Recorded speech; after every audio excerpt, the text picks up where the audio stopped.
What's up, Kansas City? Welcome to part two of the interview with Kansas State Senator David Haley. Let's jump right in it. You grew up in part of what attracted me to the prospect of doing this interview was your connection to Roots. I fell in love. I want to say I read Roots first when I was in 7th grade, the same year Queen came out, and I just fell in love with the narrative. I also read Malcolm X, but Roots really spoke to me, convinced me, compelled me to go off and do the really dirty work of asking my own family, who am I? Where did I come from? What was it like to grow up with the oral tradition of Kunta Kinte in your family and witnessing America as they read, and every year it's played on BET to this day, watched Roots, written by your uncle, Alex Haley? Well, and thank you for the kind words about that part of my family history that Roots is. Roots, of course, is my father's mother's, my paternal mother's side of the family.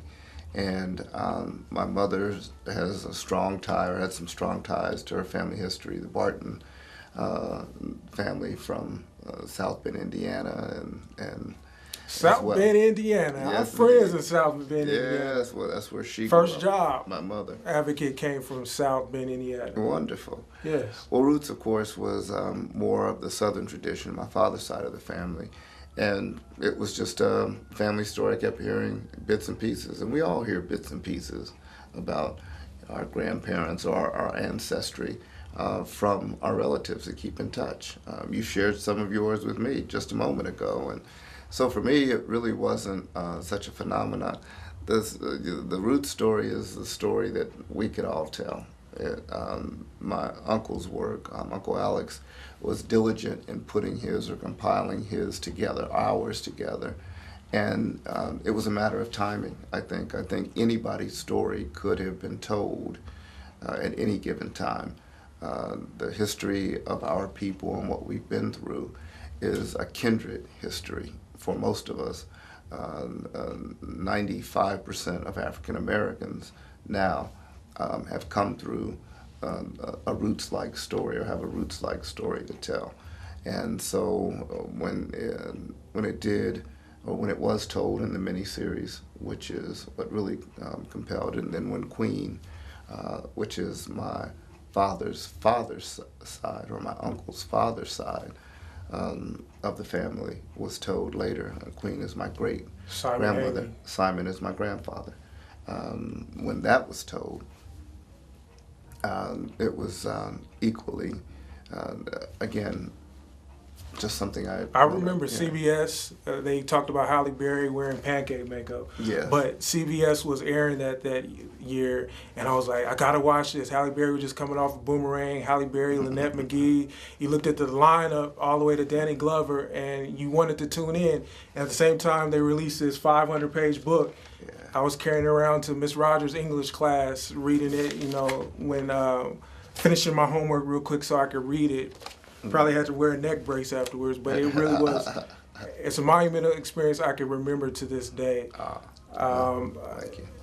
Incomparable, the incomparable Alex Haley. What a treasure, what a gift he's given to America. What high school did you go to?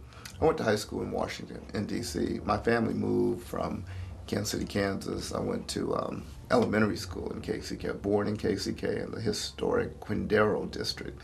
Quindaro was known for integration in the 1850s, where freed or escaped slaves and the white settlers, Native Americans, the Kansa and Wyandot Indians, and even some Latino influence, Hispanic influence, were all living together in a part of what is now Kansas City, Kansas. I was born there and went through elementary school in Kansas City, Kansas. My family moved to D.C. When I was in junior high school, where my father took a position in an administration there. And so I came back home after completing school. And you have 4 children. I do. And a lovely wife whom you met in Maryland? She was the my younger sister's friend growing up, and yeah, so kind of the girl next door. Wow, wow. And I understand you made a detour first to Morehouse, and then you finally went to Howard University Law School. He's looking at me seriously here. I was just jiving you there. But you went to Morehouse. I'm getting that Morehouse stare. I'm going to have to sleep on the right side of the bed this evening. And we know that you went to Howard University Law School. What was the Howard University experience like for you? Well, Howard was the finishing touches of my interest in, which was quickly wet. They sharpened my interest at Morehouse for civic and accomplishment. It wasn't just about my education, but what are you going to do with your education? Mm-hmm. You know, I mean, what are you going to do to not only make your school or your schools proud of you, but what will you do to give back? I've heard they had some deep powwow sessions at the Morehouse. Required to go to chapel. I mean, Dr. Benjamin Mays, I won't start naming those who've inspired many all along, and of course, but then getting to Howard and wanting to hone further in this area of the law, those legal skills, and again, just to be vigilant, to open our eyes and our ears, to pay attention to what's happening around us in society, and then apply it. Apply your skills, apply your education to trying to improve. That's a 24-hour job, whether is. you're a Bison or is it Maroon? The Tigers. Maroon Tigers. The Maroon Tigers. Awesome. So when did the political bug first bite you, Senator Haley? Whew. Well, my father was the first black elected to the state senate in the 60s, in the Kansas Senate. Right after that, in fact, it's 50 years ago this year, during the civil rights, that he decided to run for office and was elected in 1964. And what's your father's name? George Haley. George Haley. He would go on to become U.S. ambassador to the Gambia, which is where Kunta Kinte came from. And he's had a stellar career. So I've been in and out, or dabbling in and out of politics all my life. I came back and was a prosecutor with the Wyandotte County District Attorney's Office, and started looking at houses. You know, we've got some beautiful houses in the heart of our community, and the government, the cities, tear them down. They don't have windows or doors, or they're used for illicit purposes. And I looked at the line item as to how much it would cost to tear it down, and I said, this isn't right. For the same amount of money, if we fixed them up, somebody would have a place to live and wouldn't have to be a perennial renter, and the city would get benefit from the tax dollars. I worked in Kansas City, Missouri for Councilwoman Carol Coe. She was the city councilwoman for this district where we are, and was inspired by her outspokenness.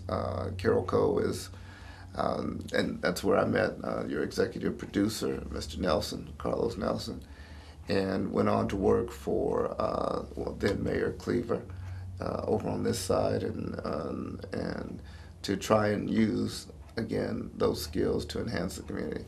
I cut the ribbon for Crispus Attucks Elementary School here in Kansas City, Missouri. It was during that time that they had me step in. And I'm now a little concerned that we don't have the same outspokenness as we sit and talk right now.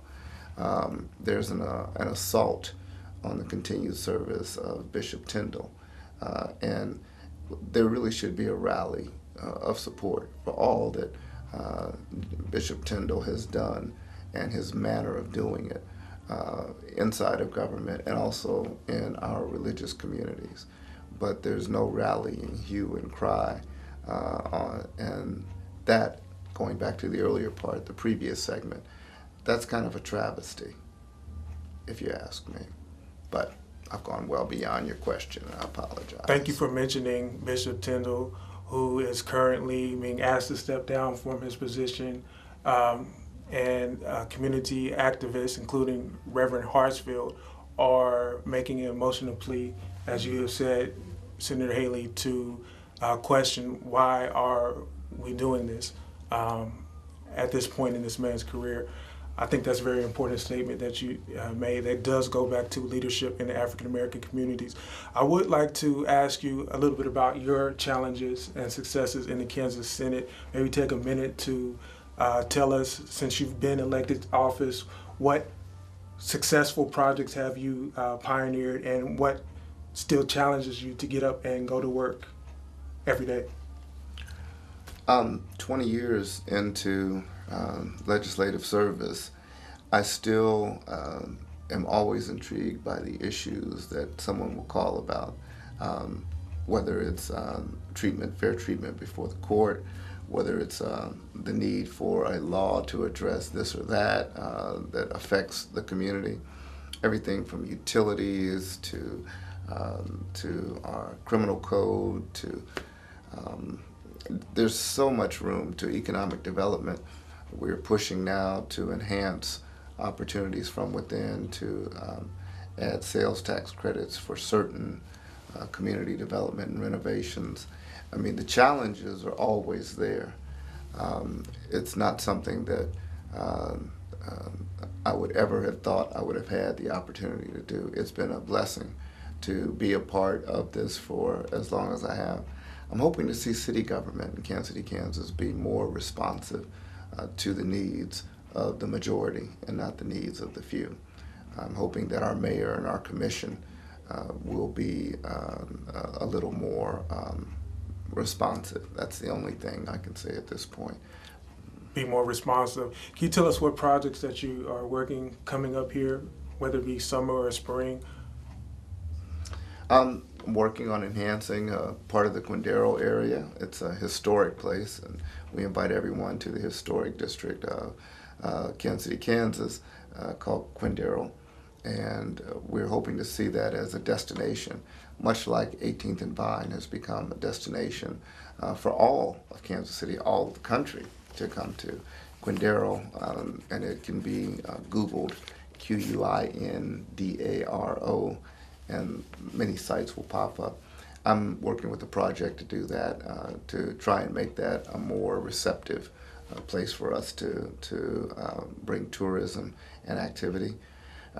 Working on still assisting with a couple of legal issues that people are wrangling with while we're out of session, and still doing what I can to provide that representation.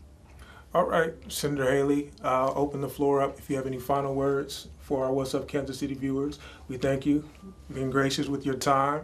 We know that this is the period where session has convened, or did I say that right? Yes, yes. Has closed. Recess. Recess. Mm-hmm. We forget that word after 6th grade, where session has recess, and you could have taken this time to be with your kids, be with your family, and I'm sure you're going to do those things, but we thank you for stopping by What's Up Kansas City first. Well, I appreciate the invitation. There's really nothing that I'd rather be doing than sharing with you and sharing with your viewers, really, Glenn. And again, I appreciate your patience in having me, and just know that I hope that we are all continuing to pull together to make this a better Kansas City. Better Kansas City, better society. What's Up Kansas City? That's it in a nutshell. Check out more video online at www.whatsupkansascity.net. And remember, the sky is truly the limit. Aim for the moon. If you miss, at the very least, you would have landed among the stars. Until next time, take care. CMG wants you to always remember, the victory we call success goes to the best prepared. When you invest in your community, you're really just investing in yourself. Thanks.